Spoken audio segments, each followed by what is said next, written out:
El 26 de agosto de 1978, el cónclave vaticano escoge como papa a Albino Luciani, que se hace llamar Juan Pablo I. Albino Luciani había nacido en 1912 en Belluno, una pequeña población del Véneto italiano, y mantuvo toda su vida una relación con esa región de Italia. Había nacido en una familia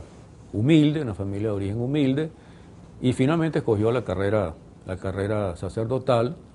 Entró al seminario en 1923, salió del seminario como sacerdote en 1934 y se dedicó pues a ser sacerdote, párroco en Belluno, fue luego vicerrector de un seminario y más adelante fue vicario y mantuvo pues toda su vida por muchos años relación con esa región, e incluso en 1958 cuando Juan XXIII llegó a ser papa, Juan XXIII lo nombró obispo de Vittorio Veneto. Es decir, él mantuvo siempre una relación con esa región de Italia, no estuvo vinculado a la curia italiana, al Vaticano, a toda esa podredumbre que se desarrolla pues allí. Cuando murió el Papa Pablo VI, él había asistido al Concilio Vaticano II en 1962, pero bueno, simplemente sin ninguna consecuencia, era un obispo más que estaba allí. A partir de allí no hay ninguna cosa importante que señalar, solo que cuando muere el Papa Pablo VI en 1978, el cónclave escoge entonces a Albino Luciani y lo designa como papa. Él da un primer signo, es al ponerse el nombre, es el primer papa que en lugar de ponerse un nombre se pone dos nombres, y él se hace llamar Juan Pablo I. Juan por Juan XXIII y Pablo por Pablo VI. Y es un papa realmente que trata de hacer una vez más una cosa diferente, de esas pocas excepciones que hay en la política vaticana. En primer lugar, dice que la humildad va a ser el signo de su papado, rechaza la coronación, asume el papado sin coronación, sin tiara, es decir, dando unos signos de humildad que ya empiezan a preocupar a las mafias que manejan el Vaticano. Es un hombre realmente humilde y que tiene proyectos de cambio de la Iglesia, de continuar lo que había iniciado Juan XXIII con el Concilio Vaticano II y que se quedó un poco en las manos de Pablo VI. Ya él había tenido problemas desde su sede allá en Venecia con la mafia vaticana, particularmente con el Banco Vaticano,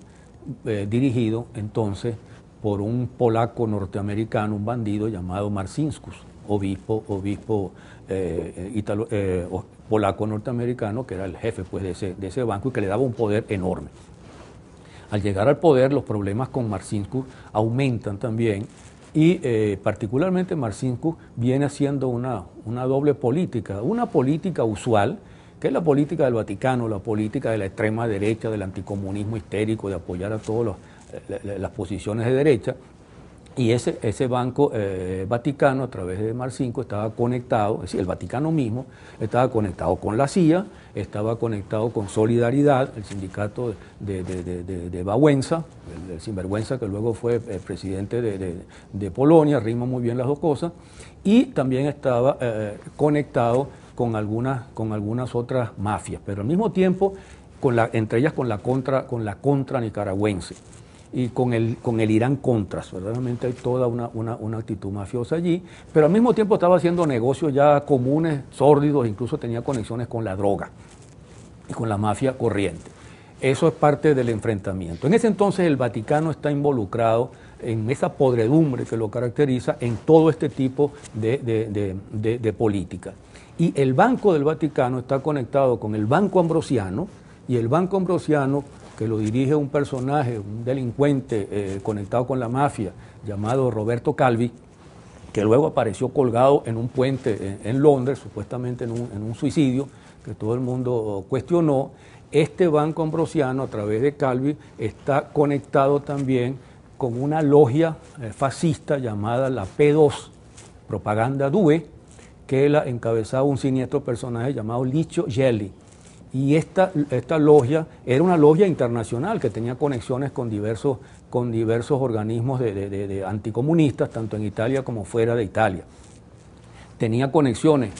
con Delle Chiaie, que era el jefe del grupo Gladio, un grupo siniestro anticomunista que estuvo metido en actos terroristas en Italia en ese entonces.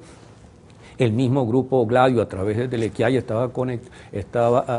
conectado con el Plan Cóndor en América Latina. El propio Licio Gelli tenía conexiones con América Latina, y de esa logia formaban parte algunos jefes políticos latinoamericanos, entre otros, Lastiri, que fue presidente provisional de la Argentina, el almirante Macera y la otra joya de López Rega. Todos ellos fueron parte de esa mafia constituida por la P2, por la logia P2, y había algunos empresarios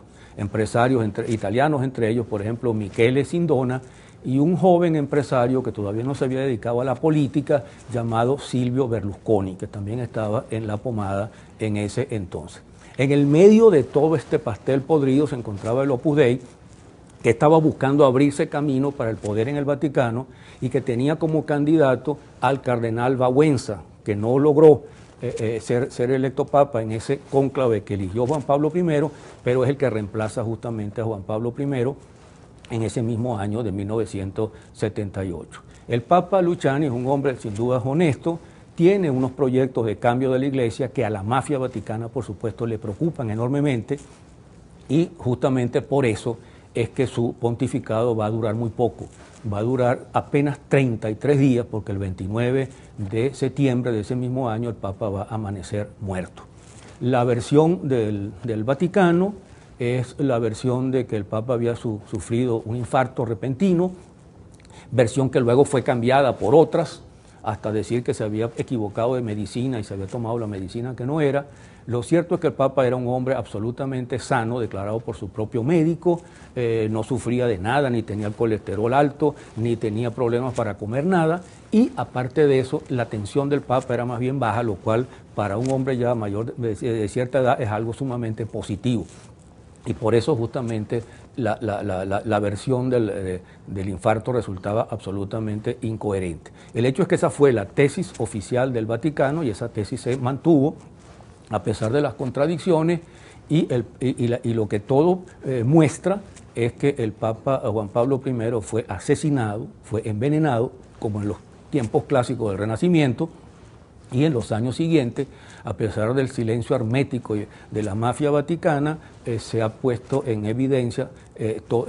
datos que apuntan seriamente en esta dirección, en libros como el libro de David Yallop, En nombre de Dios, que es un libro que recomiendo leer, y hasta incluso el libro reciente de un sacerdote español, Jesús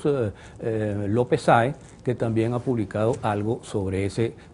tema, es decir, sobre el tema del asesinato del Papa Juan Pablo I por la mafia que maneja el Vaticano. Pero ese tema evidentemente es un tema que requiere mucho más tiempo, y trataré de ocuparme de él